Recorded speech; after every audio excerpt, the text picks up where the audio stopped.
going on, my dudes? Thanks for hanging out and drinking with two dudes and a mic. I'm your host, Mike, and as always, I'm sitting, well, beside my favorite dude for once, because we're on location. Gus, how you doing? I'm doing good, man. This is a new experience. It is, yeah. Being, like, off-site Feels location. weird. Yeah, a little bit. But it's a pretty fucking sick place that we're in. It is, yeah. Yeah. In a remote studio, not in ours, on location, sitting down with the master tattoo artist, the Duke, John Wayn, from Beesting Tattoo, alongside with his wife, Jax. Welcome, guys. Welcome. Hey, thanks for having us. Thanks for doing this. Yeah, man, it's been a nice, fun day all around. Yeah, it's been a whole long, very long day. Yeah, we're still making it through it, but you know what? Alcohol helps. That's what we are about to get to these right now. Because Yeah. the way we do it on the show, first thing we do is shots right away. Yeah. So all the dudes listening, male, female, here we go, everybody. Cheers, guys. Cheers. Cheers. All right. And now for the beer crack. Oh.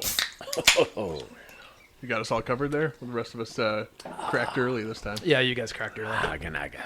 It's I couldn't drink that much while I was getting the tattoo done.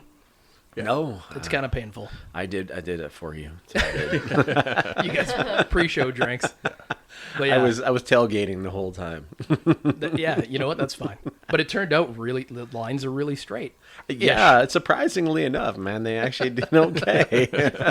I usually just blame the machine for whatever it does. It's like, I don't know, I'm just holding on. It's like a motorcycle. If you ever did screw up, what do you do? Don't say oops. They hate that. Yeah. I would probably have to say that. I mean, if every artist has done something where they're involved in working on the piece, and then something can go sideways on you, and the best thing to do is just don't react. Just stay forward with it. You know, Right. Just keep moving forward. That makes sense. Yeah. Does anybody ever notice? Do they call you out on it? Some people have a tendency that they look further into the tattoo and if you show somebody a Rorschach tests, and I'm sure you know what those are, the ink blot tests, they're going to see different things. Right. And sometimes when people look at tattoos, like, oh, you could see he put his name right there, he drew a dick right there, or just something like this. And I've heard so many different rumors of that stuff over the years that I've put things in the tattoos, and I'll tell you right now, I'll put all the rest. It's a fucking lie. There's no hidden images. I'm not looking to make extra work in this. I really not. I want to get the job done. Yeah. Subliminal's not my thing. So it must be difficult because somebody comes in with something in their mind, something they want, right? And then when they see it finished, are they ever like, well, I mean, that's not kind of what I was going for. I've had a couple of people in the past where I've done the job the way that I was going to do it, and right. Yeah, they've looked at it, and there was one woman I know, she was kind of disappointed because she was just nitpicking at something, and it was out of my control. I was trying to do a white dog on a body, and she didn't want it to be dark. It's a white dog, white skin. I don't know what you want me to do. What are you gonna so I do? tried to add a few little things, and she didn't like that, and it happens. I mean, you're always going to have somebody who's going to be upset sooner or later, but I mean, for the most part, when people don't, like yourself, you didn't see anything, so you got here today, and then at the end result, you try and make sure that what you've shown them is going to wow them at the end of the day. So I will admit, driving here with you, Gus, Oh, yeah. I was like, dude, I don't know. I haven't seen it. I have no idea what's about to happen. I didn't know how big it was. I didn't know if there was color. I had no idea because I showed you a mostly black and white image with a little bit of red for the numbers for the speed, right? Yeah. And I thought, okay, it's going to be all black and white. It's not going to be much color. And then I get there and I'm like, holy shit. I just see the stencil outline and I'm like, this is going to be awesome. And then your iPad, when you pulled that up and I saw the color, I was like, oh, okay, here we go. Yeah. And I just didn't expect it to be the whole forearm. No, hell no. Yeah, and that's just it. But looking at it now and you're looking down, could you imagine it just being a portion? No, you can't. And that's There's too much going on. I always try and make sure that when you guys realize that, I want you to look down on it and you want to see the maximum space. Because, Right. I mean, if you're going to have when people buy a picture and they put it on their wall and it's like a 4 by 5 foot fucking picture, and yet the image itself is only maybe 6 inches long. Yeah. But what's all that extra white space Right. for? So, you see those empty areas, fill that shit in, right? And not to mention, I've left it open enough where you can still add more to it and everything. So it's not a big deal. You mean you add more to it? Yeah. Well, yeah. I mean, Yeah. How's tomorrow? how's tomorrow? Well, you're gonna have to fight off somebody else. I was gonna say you do have quite a long list, right? Like you got a long waiting list. I'm like late 2023 right now. Yeah. That's kind of where I'm at, and that's kind of where I've been hovering with wait times since probably 2007. I think that's where it started to go to 2000, like 3-year wait list, and it stayed there. I could go further, but I don't want to. I mean, I don't like it any more than anybody else does. The fact that it's a long wait time, Right. but I don't know what to do. I mean, I literally just one day at a time, work on that person, get them done, and then we'll move on to the next one. So do you find it kind of difficult where somebody you booked, say 8 months ago, they change their mind or they cancel and they're like, you know what, I don't want to do this anymore. You ever have that issue booking so far in advance? Yeah, there was a woman recently who actually she had booked in this year back in February, and she's already canceled because she found somebody that could do the job for her sooner. And you know what? It's fine. I don't get upset about it. I mean, if you found somebody that can do the job for you, I hope when it happens, if you're getting in that soon, I hope you're happy with it. Because don't come to me and ask me to fix it down the road when you say, well, I was kind of hoping you were going to do it, but then it was a long wait. You know and she now, will. Oh, it's happened. I can tell you how many times people have asked me to do something, canceled it, go get it done by somebody else, and then message me and ask me to fix. And I know the concept. I remember reading the email. I see the concept, and now what they want me to do, they want me to fix it. And they figure they're going to just skip the line. Right. And get it. So well, I had an appointment. Because it's an emergency now. Like 911 just got fucking called and now they want to get their tattoo done, right? It's like, so you thought if you went and got a dick move that I'm just going to slide you in and make it all better? No, it's not going to happen that way. So it's like a barber. You can tell when somebody comes in and they got something that's done shit. Yeah. You're like, okay, we should, and you're not covering that up, but you think in your mind, we should probably cover that up at some point. That's not a great You know what? tattoo. I can remember. This is kind of goes with that. There's that story. You remember that one person that came in, and I'm looking at Jackie right now telling the story. There was a guy who wanted that tattoo done, and I thought I was going to be fixing the armband. And he's like, no, we're doing my back. But what's wrong with the armband? Oh, no. I was like, I said it. I was doing the consultation with it was got to be about 12, 13 years ago. And I just remember foot in mouth. Yeah. Yeah. I said to him, so are we fixing your armband? And he goes, no, actually, but why? What's wrong with my armband? And I'm like, it was so crooked. Well, for one, it's an armband. Yeah. That's why I got mine covered up. So I can speak to this because I'm guilty of it. it was so crooked. You know what? Mine, I won't say who it is. We can talk about it off air. I got it done at a walk-in tattoo place in the city. Yeah. And the guy who did it, he left the needle at the ends of the points too long. So they all had, like, you know when you hold a pen to paper and it forms a little ink ball on the paper? Yeah. All the points that came to sharp points, they all had balls on the end. Terrible. Terrible tattoo. I've never heard of such a thing. And I left it for, Jesus Christ, We got it all like through. fucking 20-something years. Yeah. And then I finally just got covered up maybe 2 years ago. Oh, Got it when I was 18. I don't know if the tattoo was really that bad. It was more the subject matter because you got the armband. Well, it's tribal. The typical It wasn't even tribal, like- the tribal armband, like the barbed wire. I was drunk. I was like 18, and we walk into this tattoo shop, and I'm like, I'm gonna flip through this book. So automatically, you know, it's gonna be bad, no matter what. Like, flip through this stencil book and tell me what, what stencil tattoo you want.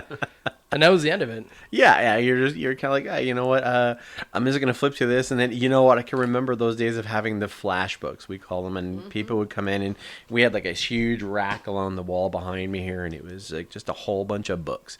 So like, well, do you have any armbands? Do you have any of this? Do you have any of that? And like, yeah, go grab that book over there. And they would sit there, and I swear, like 90% of the people would always stop on the exact same armband. Yeah. I want that one. They're like, how long would that one take? I'm like, an hour and 36 minutes.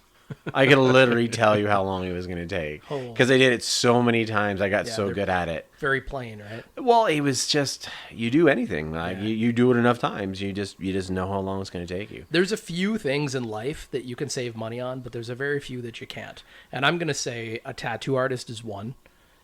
I'm not saving money. I'm not looking for a deal on something that's permanently on my body. Plastic surgery, laser eye surgery, Home renovations. airline pilot. You know, like I'm not looking for discounts when I'm 40,000 feet in the air or when I'm getting something permanent on my body. So that's why, like, your wait list is long. You know, you charge more, but it's worth it because look at the end result. Yeah. Right. The end result speaks for itself. Yeah. Speaking of pilots and stuff like that, that's something You're not a pilot, are you? No. I was gonna say, Jesus. But no, I mean, let's just be honest and think about it as like, you don't want to be handing out participation ribbons for people who are trying to get their pilot's license. Right. No, Right. no. Exactly. You better excel in what you're Yes. doing. And a lot of people are like, well, the plane flies itself. Yeah, but when it doesn't, I want the guy who knows everything to be there. I don't want to be people asking like, does anybody know how to fly a plane? And this guy goes, I watched the movie once. I played Microsoft Flight Simulator. I've got 40 hours of flight simulator time. Does that count? Where's the mouse? Where's the mouse on this plane? I watched that. What was that movie that the one where it was Tom Hanks? He landed that plane onto the river. Sully. Yeah, so it's like I watch that movie a bunch of times. I could land a plane. Right? I know how to make the little things shoot out the side and you can jump down the slide. Absolutely. Into the disgusting. That's a pilot you want, though, Sully. Yeah, you The do. real You know what? version- Yeah, that's the guy you want in every flight. I watched a thing on it that said he had the thickness of a sheet of paper in order to land that plane perfectly without exploding into a million pieces. Because the speed he was going, water's a very unforgiving surface. What? He had it was I'm sure even the temperature. for sure. everything. Everything Wind. was a factor, and the way that Weight. they treated them was horrible during all of it because it's like you saved everybody. Yeah. Yeah. But at the end of the day, they got to answer to somebody. Why did it happen? Yeah. That's why. Yeah. That was the investigation. So, as a little boy, as a little baby John, or little John. Yeah. What got you into the tattoo? Like, did you grow up thinking, I want to do this? This is what I was born to do. God, how far back do you want me to go? Right to coming out of the womb. Oh my God. Okay, so I slid out at about 8:36 a.m. Solid, yeah. Totally looking for the boob. Towel off, yeah. Towel dry. Towel dried.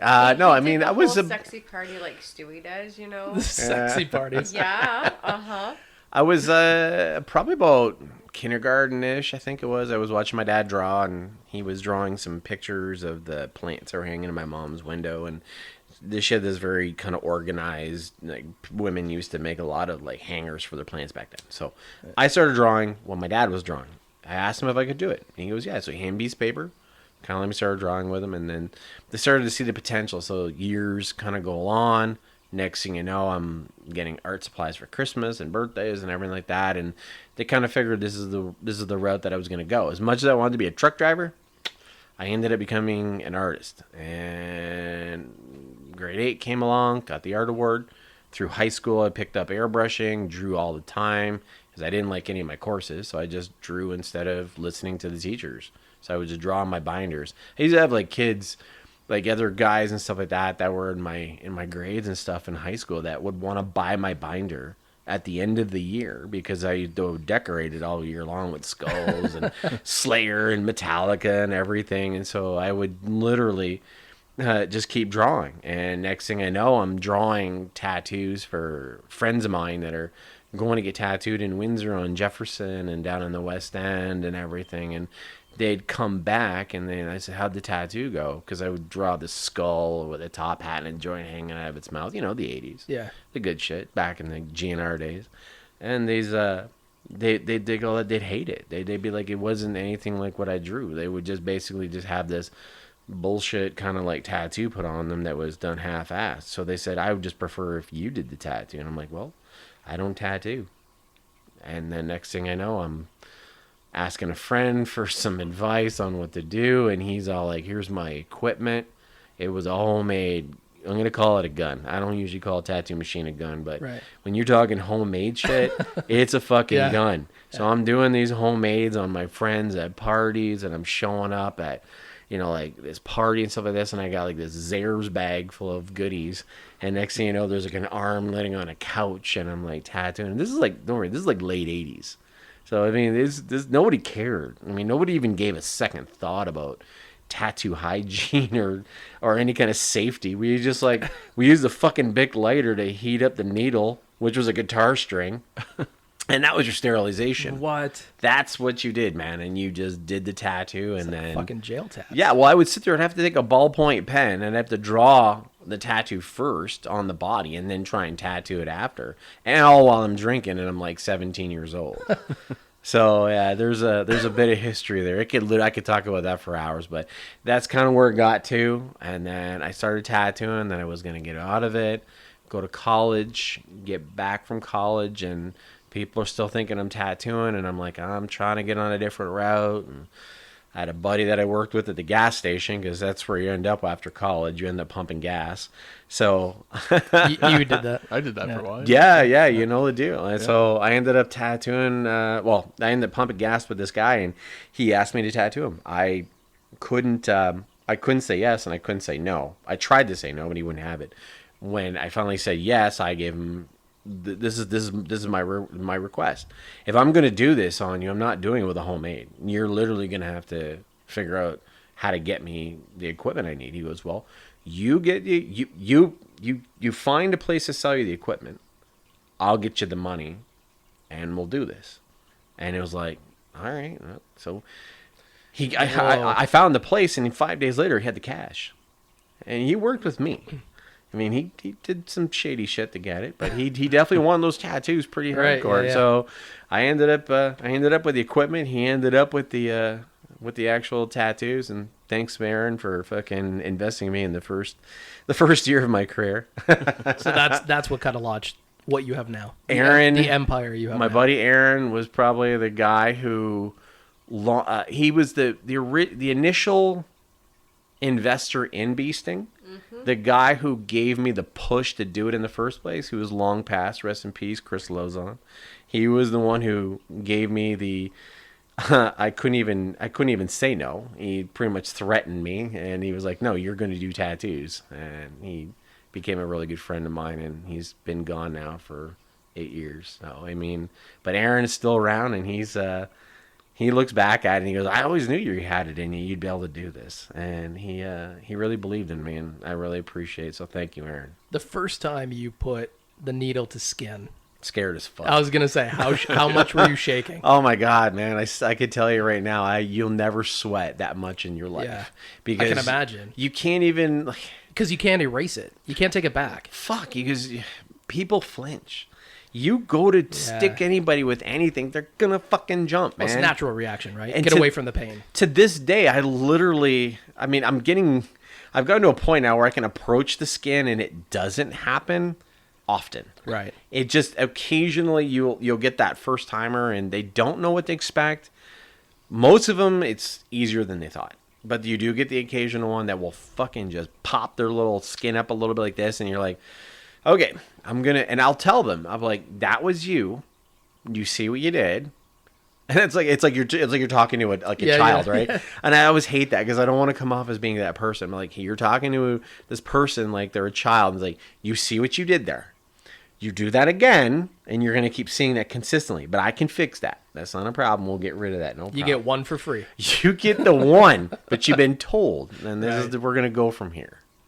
I can't even imagine. Yeah. So I mean, yeah, that's pretty much the story of how things kind of came to be. I mean, it gets really in depth and stuff, but there's a lot of people have asked me that question while I'm working on them. So how did it ever start, and how did you get this? And like, I've told the story quite a bit. And I think a lot of it's nerves, right? They just want to talk. No, yeah, I get it. Yeah, to like get their mind off the pain. And you know what? I mean, when I go to my artists and I get tattooed now, it's there's most of the time I'm gonna say, all right, when you're ready, you let me know. And they're like, all right, yeah, well, let's get started. I just lay there and close my eyes, and I don't even want to be bothered now. I just want to just lay there and not think about tattoos, because I'm doing it myself. Yeah. You know, and I don't want to think about it. I just want to just lay there and maybe catch some Z's and just relax. You have one or two. I have one big tattoo on me now. I mean, I can remember Space. Space is he's a longtime client of Beesting. He's been getting tattooed here since the early 2000s. He's pretty much bodysuit like me. People would ask him, how many tattoos do you have? He goes, one. And anytime we would do one that was further away and didn't touch any of the other ones, He goes, I got 2. I got to get back to 1 again. We would just sit there and just start drawing in skulls until we reach the other one. And he goes, all right, now I'm back to 1 again. I got to make sure I stay at 1 tattoo. Yeah. So now when people ask me how many tattoos I was at, 1 big one. It's hard. It's hard to. I can't even. If we were to sit down and count how many tattoos I have, I wouldn't even know where to even start. Like hundreds, you think?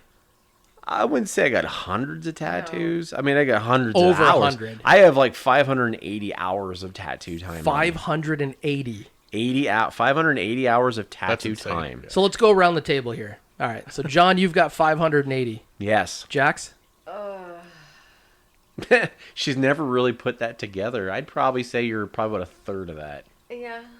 Yeah, you're well over 100. Oh God. You're yeah. probably about 160 to 170 hours of tattoo time. And I'm just starting, so I'm probably around, I'd say 12 to 15, somewhere in there. Guy's got like 1,200 hours tattooed on him right now. Gus, what do you got there, man? 0. Zero. Not a single second.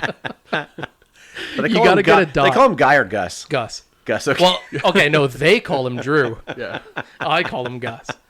Who's they? Like everyone else. Drew? I'm the only Well- one that calls him Gus. Well, there's a few, like a handful of us that grew up Yeah, with him. so like Gus they is call a- him Gus. Yeah, Gus is like a layover from high school. Grade 6. Yeah. So Yeah. so Drew and Mike. So I can say I'm on the Drew and Mike show. Man, well, you're like the Mike third and guest Drew. in a row Yeah, that has yeah. said this. Yeah. They're like, we were coming on your show, and I thought it was Drew and Mike. I thought they had their show back again. I was like, no. I was waiting for somebody to One- fart into a mic. From One's dead, so no. Butt Mike. Show Yeah, show Butt Butt Mike, Mike. yeah. But Mike, are you ever gonna get one? I don't know. I'm not gonna say no, but it's not looking good. Don't worry, Laura doesn't listen to the show. Did that scare you today there? Like watching that? Yeah. Actually, no. I don't know if it's like a sick, twisted part of me, but it actually like made me want to do it. Oh, so seeing him in pain helped you? I like. It's not like I'm not like a. I don't enjoy pain, but like. I like to endure things, I guess. Oh, I see. It's the challenge. Yeah, it's Yeah, the challenge. you know what? yeah. He says that now without a tattoo. Talk to me at 5-hour mark, and you're gonna be like, "Get me out of this fucking chair." And maybe I would, but I want to experience that. I'd want to know what that feels like. But yeah, but Do Mike, it. you do know that if you would have gone another hour, you would have been into the state of nirvana. Yes. Once you reach a 6-hour mark, the sky's the limit after that. Yeah. Really? Oh, It's absolutely. unbelievable. When you break the 6-hour mark, your Everything body is goes into good. another mode, and you could literally endure Really? hours after that. Yeah. But you weren't going there. I couldn't make it. There's no No. way. You would have made it to the 6-hour mark, and we would have never gotten to this part at all. What did I stop at? 5?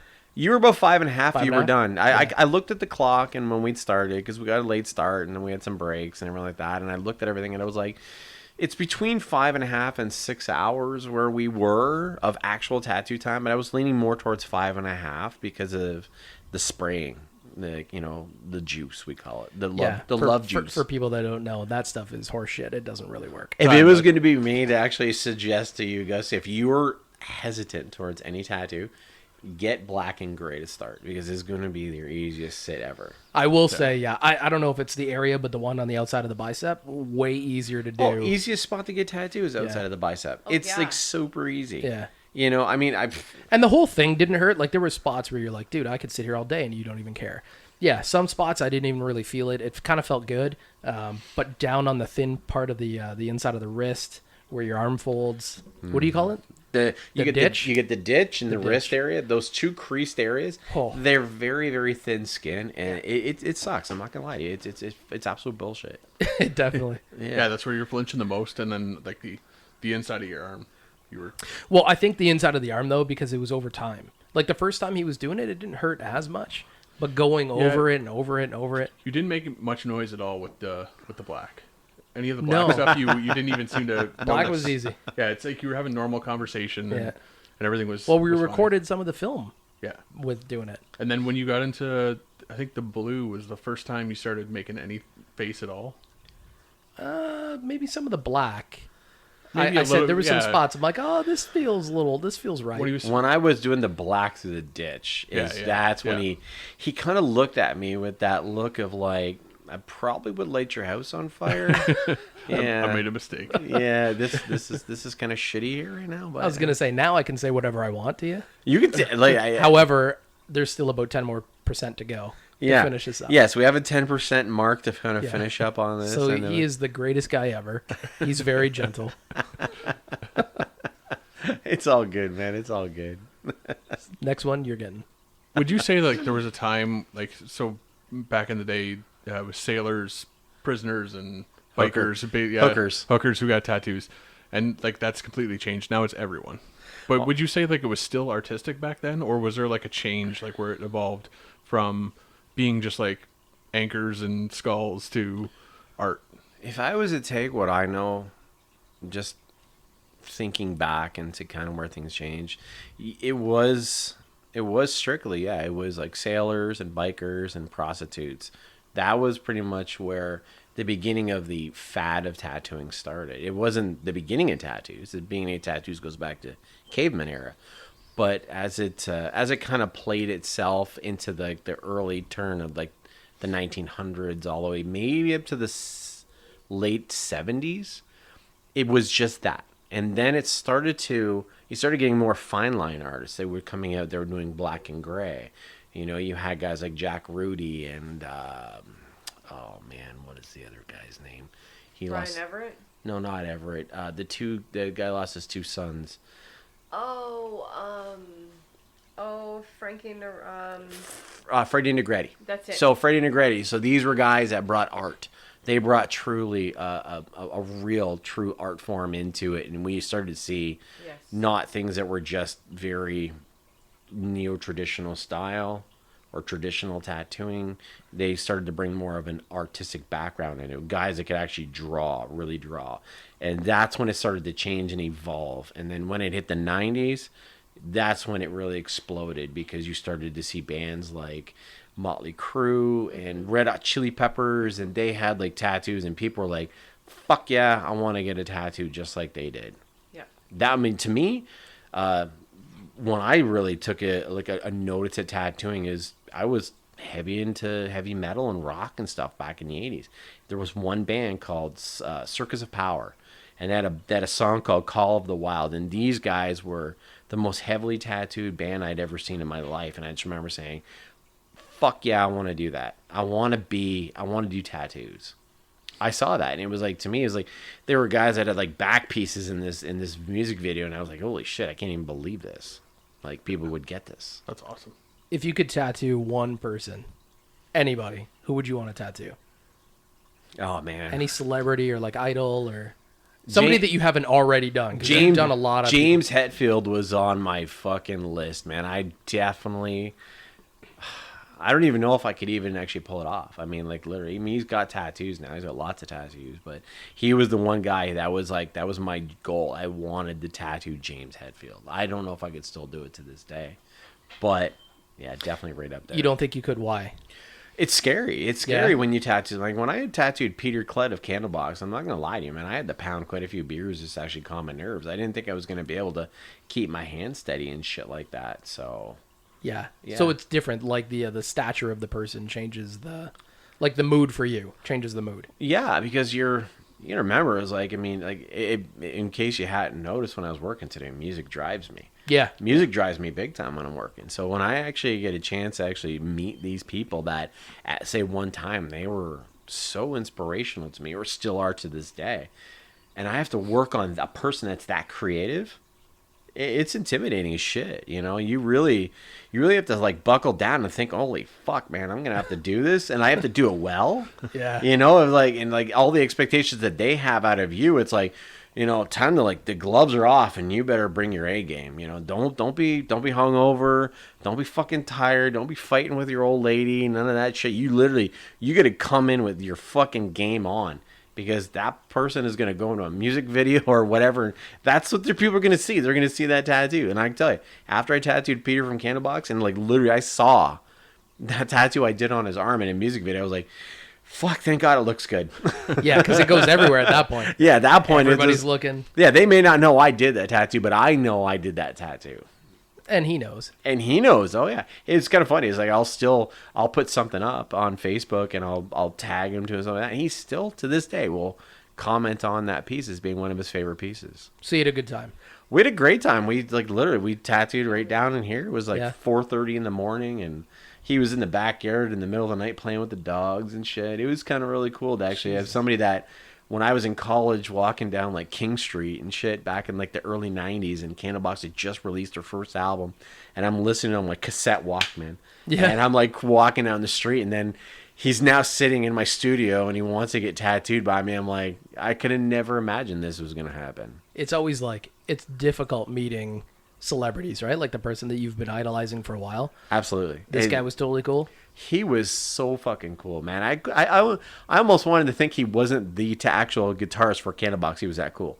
Like, he was so down to earth and just acted just like anybody else. He didn't, like, I asked him all the questions that, I mean, anybody would ask anybody that's famous. Like, what was it like playing Woodstock 94? And he was like, well, that was our first real big concert we were going to do. We had just got signed to Maverick, and we're up on stage in front of 500,000 people. And he goes, I fucking threw up a lot before I went on stage, right? So I forgot about that one. Yeah. Woodstock 94. Woodstock 94. I remember 99. Yeah, well, that was the Limp Bizkit year. Yeah. Corn. Yeah. And Corn and I got a little more aggressive that year, but 94 still had this spirit of 69 in there, and he had this thing going out there. He was like, we haven't played for more than like a couple thousand people at a time, and now there's 500,000 people that we're playing for, and plus televised. Yeah. Holy shit. He was I couldn't even, he was like in his 20s. He was in his like mid to late 20s. It was scary. Yeah. I can imagine. Yeah. So like he did all the touring and stuff, and like went from, no, I don't want to say nobody, but went from very small time to playing Woodstock. And if we're looking around here and we see all these awards and all this stuff, how nervous were you when you went up for those competitions? Well, I mean, the nice thing is, well, like a lot of times for the convention competitions, I'm there working and I'm doing my job and I'm tattooing whoever wanted to book me for that day. And these people that would go in to compete for these competitions, they were usually ones I did back at the studio, and they were like, oh, we know the competitions go on for the 2 or 3 days that it was at the show, and they'd go there and they would compete. So while I was working, my wife Jackie would be, she'd be like, oh, so and so is going up to compete right now. They're up on stage, and then of course there's a certain amount of time that goes along with all the pieces that were there, and they're competing and they're showing the judges, and then they do all the announcements at the end. So then I'm working, and she goes, oh, they're just getting ready to announce all the winners for all the categories. And I tell you, man, there's nothing like hearing your name announced over the thing. And it was like, they'd be like calling up your client, like, all right, Michelle Reno, best color, come on up here. And like, she'd walk up there, and that was the parrot that I did. That was probably one of the things that most people remember me most by, is the parrot. And she'd walk up on stage, and then you'd be sitting there, you're working away, and then you hear her voice go, and they're like, all right, Michelle, tell us who your artist is. And because nobody knows who the artist is when they announce it. And then she'd actually say, it's like, John Wayn from Beesting Tattoo. And I tell you right now, like, literally, you just felt like everything you worked so hard for just kind of came right to a head. Like, it meant so much. Do you still do them?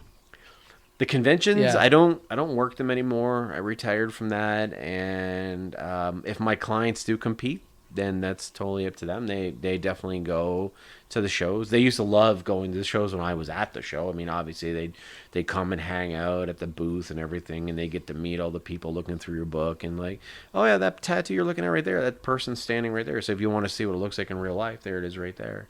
But I don't do them anymore. I don't really miss a lot of it.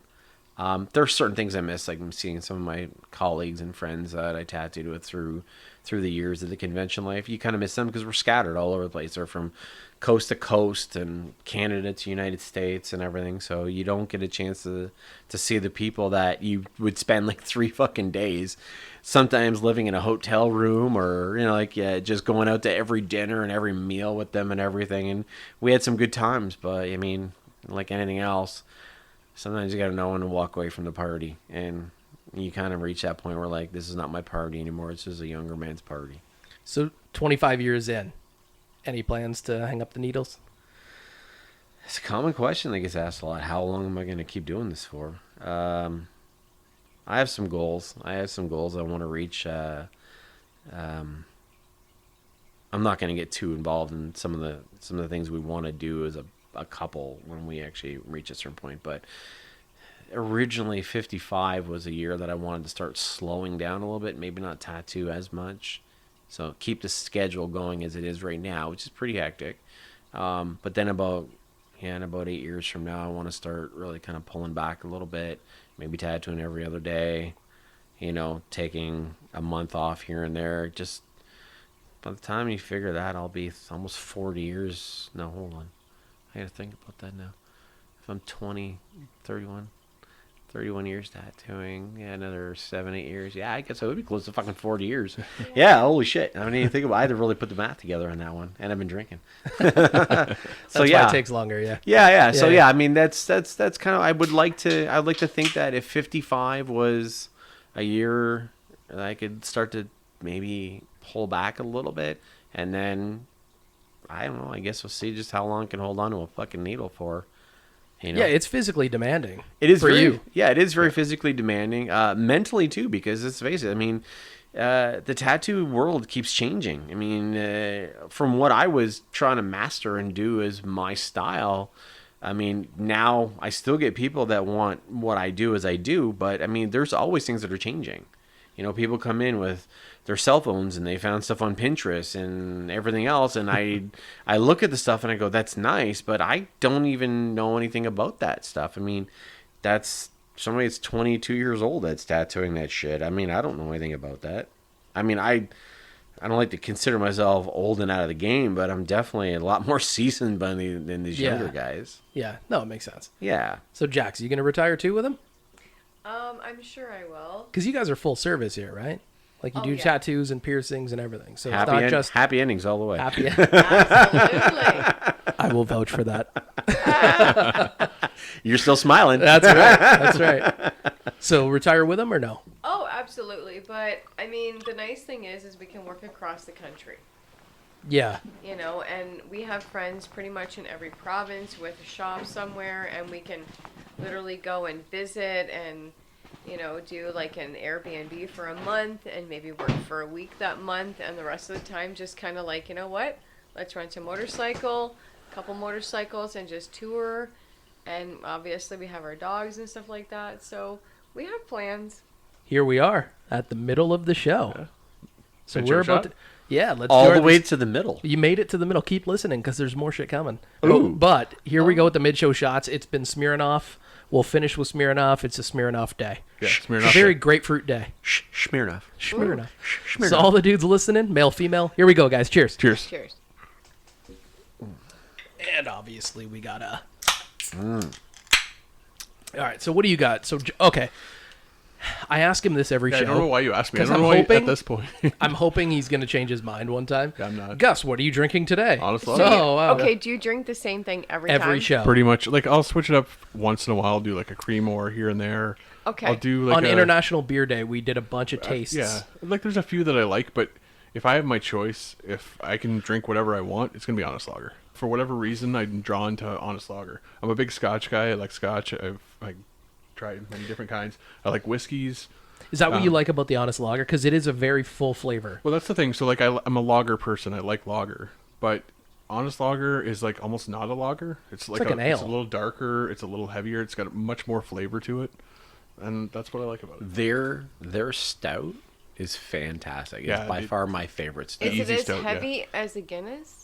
Or is it comparable to a Guinness what he's drinking? Walkerville stout. What, the Walkerville? So that's honest lager. Okay. So that's like an ale. Yeah, That's like... But it's got, like, a little bit more bitter to it and a little bit more flavor. Okay. I Just a little find stronger. the honest lager more to be like an Innocent Gun beer, which is it's good. Innocent Gun's a really good like Scotch ale. That's really good. The lager's really good too. So I find that one more flavorful than anything else. Yeah. The Easy Stout from Walkerville. If you talk to somebody who only drinks Guinness and they only like that stout, and you say, well, we don't have Guinness, but we have something that tastes exactly like it. 99.9% of the time, they're full of shit. It does not taste like Guinness. It's not even fucking close. It may resemble the color of Guinness, but it doesn't taste like Guinness. Tastes so better. Easy Stout, Yeah. no. I have not found... I agree with you. I think it tastes Tastes better. way better than Innocent Gun. I have not found a and- stout better than Guinness so far. So what do you guys normally drink? Like Gus, he's strictly honest lager guy. He'll change it up. Like if we go to a pub or something. I'm mostly Guinness, but like I'm drinking Michelob Ultra right now. What do you guys? What's your go-to? Oh man, if I'm at home chilling. Anytime, yeah. Oh, if you could reach for a beer in the fridge and it magically appeared. Well, right now sitting next to me, I have my Michelob Ultra, which I'm drinking right now. But my go-to as a regular, let me put my glasses on here. Yeah, Want to make sure I got to make sure I get. Because you're getting old. It is called Dora Dam. It's a lager beer and it's brewed in Spain. I love that beer. You get that here? Yeah, I get the liquor store. Local, yeah. It's a Spanish brew. Very low with gluten. Yeah, stomach issues. So is it light or dark? Dark. The color. It's a dark color. Okay. It's actually a beer that if you hand it to most people who are above Coors Light and Michelob and all that shit. Yeah. So if you were to drink like the fancy-ish beers that you have and you drank one of these, you'd actually really like it. It's not a heavy beer because it is a lower gluten beer and everything. Extremely tasty, and I love them. Expensive as fuck, but so you could have one beer for the rest of your life. Would it be the Damn Dora or whatever? probably would be the Dara. Yeah, Dara? I would definitely have to say. I usually call it Dharma. Remember Dharma and Greg? Dharma and Greg. Yeah. So I call it the Dharma beer. Dharma. And that's Damn it, Greg. Damn it, Greg. Well, that's the funny thing is because at the liquor store here in town, most liquor stores are geared to like what the area wants, but you can get obviously anything, right? Right. So because they don't sell a lot of that beer, they don't carry it. So they still get it in for him. And the guy says, if you come in on Tuesday, the truck will be here. I'm like, I'll be there. Not a problem at all. So do you order like case loads? Like how? Because they're not going to order just like a six-pack for you. No, I get it actually when they sell it, you buy it as a 6-pack. Okay, but you have to order more for them to import it? No, I usually order a case. That Okay. way I get a case a week. And usually like I might get 2 cases if the truck comes in like twice a week. So you drink the Damn Dora or Dora Dam or Dharma Dharma and Greg. You know I drink Dharma and Greg. I drink Dharma. So what's your go-to? If you could reach for one beer in the fridge and it was there. A beer. Or drink. Oh, sorry, alcohol. Usually more of a wine. But Okay. as long as it has alcohol in it, I'll probably drink it. Is that what are you holding there? Is that the old popsicles? Yes, the berry blast. Is it really? Yes. Smirnoff. Oh my god. They are so fucking delicious. Have you ever had them? No. If we had So that's children, like Blue Freezy. if we had children, Where's your- I would definitely give them that. Where's your shot glass? Yeah. I'd be like, okay, so this is just like your freezies you normally eat. Drink this. You know what's funny is as a kid I used to do that. I would wait till my freezy melted and then like slurp Drink it. it. Yeah. Because that was the thing to do, right? All right, here we go. So what is this called? Berry Blast? Berry Smirnoff blast Berry is Smirnoff Ice. It's like candy. Oh my god, yeah. Right? It's melted popsicle. It's all it is. Right? It's a melted freezy. With vodka. And then if If you could give that to your kids, you would. Those are good. I'm Italian, I find man. those, I've had more. The Mike's Hard Blue Freeze. I find them to be a little sweet though. They're really tasty, but You will. one is the limit. You'll rot Yeah. your fucking teeth on those things. Yeah. That's just full. Like it's like I bet you half of that can is sugar. yeah. You for know what sure it though? is. I don't care. I would drink it. I know like a lot of my buddies will see other people ordering drinks, like dudes at bars ordering drinks, and it's comes with like an umbrella and they're making fun of them. I'm like, you know what? If you're paying $9-10 for a drink and it tastes good, who gives a shit what other people think? Like it tastes delicious. You know what? If they came out with a fucking drink, like they come out with all these drinks and shit. If they came out with one that was like Captain Crunch, I'd fucking drink that. Oh my god. Could you imagine a Captain Right? Crunch drink? But it's filled with razor blades, so it still slices your mouth open. No, don't. Yeah, ruin it hurt the dude. roof of my mouth to be honest. Those It's ones like- did. That's like I don't understand. I just drank this drink and it just shredded my mouth. What was the other one? The ones with the frosting, Frosted Flakes, but it wasn't. It was like Weetabix or something, and it had the frosting on one side. Weetabix. Oh my god, they hurt so bad. Are you talking So about bad. mini wheats? Mini wheats? Mini wheats. yeah. Oh That's my what god, it is. they're so good. Yeah. Oh, So many stoner moments with mini wheats. Oh my Okay, god. so there is this one moment that my brother-in-law, my youngest brother-in-law, and I love him to death because he's like a brother to me. He was here, and we were having Captain Crunch one night, and we didn't have enough milk for all of us. So, being stoners, we decided that the 2 long blocks to the now Circle K at the light was too far to fucking walk. Okay. It's like a minute and a half. I know. Okay, I know. And There and okay. back. People who have no idea what we're recording. But we were too fucked up to get there and decided that chocolate milk was a good substitute for white milk. And my God, that was the most epic moment the three Captain of us Crunch we had. with chocolate milk. Dude, Oh my god. it is my literally, it's God. heaven. You will never Discovered eat it something. normal again. I don't know. You know what? I used to make fun. I can't remember what the cereal was, but my brother used to put peach juice instead of milk in his cereal. Like And peach eat it. juice. Peach like, juice? like from The concentrate. Like the syrup? no. Like if you were to get Allen's apple juice. I don't know if that's in America. So anybody in America listening, sorry, but Allen's apple juice. Remember the can it used to come in? Yeah. And you'd pour it out, and it would have like Yeah. that apple juice color. It was but like it was mostly sugar. It was a syrup. Kind of. Yeah. It was very syrupy. It was. Yeah. Watery It wasn't syrup. water. Yeah. It wasn't like Watery clear syrup, like water. but it definitely wasn't the real thick maple syrup. No. Right in between, like the sweet spot in between. But it was peach juice. And I don't remember the cereal, but there isn't a cereal that would You go need- well with that. Boy, the tattoo artists that are coming in on this they're loving it. Oh. Yeah, it's going really well. I mean, they fucking you don't Oh, you don't wait expect till that a wait tattoo till concept like that to actually hit well with tattoo artists, but a lot of us are pretty much geeks, so I don't know. I feel like you took that concept and just smashed it out of the park. thanks, buddy. Yeah, like that's He made it his bitch. yeah. When he was telling me Yeah. about it, I'm like, I'm thinking like, oh, it's gonna be kind of cartoony.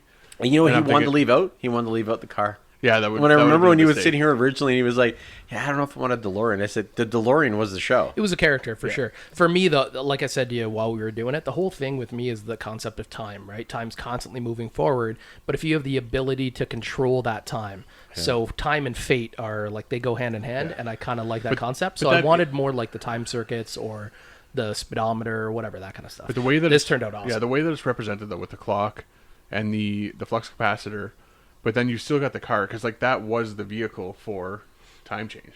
It's very much a character, like Yeah. Doc, Doc, Marty, and the car. Yeah. Those Yeah. are the characters in the movies. If That's if the it was thing. me and if it was my arm and it was the other side, I would definitely do portraits of like Doc and Marty. Yeah? I would definitely do that because it would tie in all together perfectly. I told you back when we first met a month ago about this show, I want to get Michael J. Fox's signature on my arm. He's like, dude, I could do it with my left hand right now. Nobody would know the difference. I could do it with my right hand and no one would notice because I am left-handed. It's true though. It's like it's just a bunch of scribbles and that's about it really. I kind of like the idea too. I don't know if you've seen if you watch the movie to the end, it says to be continued, and they have that orange and yellow arrow that kind of like has chops and it says to be continued. I like that font, like that text. So that would be cool. Maybe add that next time. To be continued. Tomorrow. We doing this tomorrow? To be continued. Could you imagine getting back into Oh that tomorrow? God, no. Well, maybe a different side of the arm. I've had people Not that that have, if you touch the same spot, even right now, like it's starting to really like. Do you want that ice pack? No. Hot. That's exactly what I was gonna say. It feels really warm and like sweaty. Mike's is like shit. Yeah, he's like, I'm fighting to stay awake and like stay coherent. Yeah. It's at that point where like it's You're beat up. Yeah, it's amazing how physically draining it is just sitting. Yeah, I didn't even move. I said to Jax the whole time, I said, I can't believe he's gonna do the show right after this. I was like, it's like he doesn't really realize what he's in You for. have no I knew, idea what I you're knew what you're doing. in for, and I even said it And when so you guys did showed up I. there. I said, you're gonna be able to okay to do this after, and you're like, Oh, yeah, I'll be yeah. fine. Yeah, and like for the most part, I think we did all right. Yeah, Oh yeah, I mean, you did great, man. I mean- you're still holding it together, but yeah, you definitely tell that you're like, oh yeah, I'm not going out to a bar after this. I No. hit a Taco Bell home bed. That's it. All right, so guys, if people want to reach you on socials, how do they get a hold of you? Email. Write me a letter. Just write a letter. Send a pigeon I or like it on. Pony Express. I need it on full scap with blue. Full scap. I haven't heard that Yeah, that's like, since elementary no. school. What is that? What is that paper? Remember the book that they had where it was the 2 lines and then the dash lines, so you didn't go above it when you did cursive. Cursive, yeah. yeah. Oh, that book. We need that one. There you go. Send it in on the cursive paper. You fucking weird lefty. All right, socials are Fuck you. Facebook. You can find me or Jax as our names, John Wayn or Jax Wayn, or we have a we have their page, Beesting Tattoo, which is its own page on Facebook. And then Instagram, pretty much Beesting Tattoo. That's it. That's pretty much all of our socials right there. We kind of keep it minimal. We're on the Snapchat or TikTok or anything like that. I mean, Twitter. I had a Twitter account for a while. I really did, but it didn't bring me business. It didn't bring me traffic. Didn't bring me anything that I was looking for from it. So I just had it, and it was a waste of time. I ended up reading a bunch of dumb Twitter fucking tweets from fucking people I didn't know, and I'm like, I'm done with this. It's just more time spent on your phone. Yeah, nobody uses it. I don't really need it. I mean, I find that Twitter's more for like celebrities. Yeah, celebrities and politics. That's right. That's the only thing it's used for. The in this moment kind of people. So yeah, there's our socials, and that's pretty much minimal. So. And if they want to reach us, Gus, 2 dudes and a mic, 2dudesandamic.com, or check us out on Facebook, 2 Dudes and a Mic. all our links are on our website, though. Yeah, everything. Just go there. All the podcasts are there. So all the dudes listening, male, female, here we go, guys. Cheers. All right, cheers. Cheers.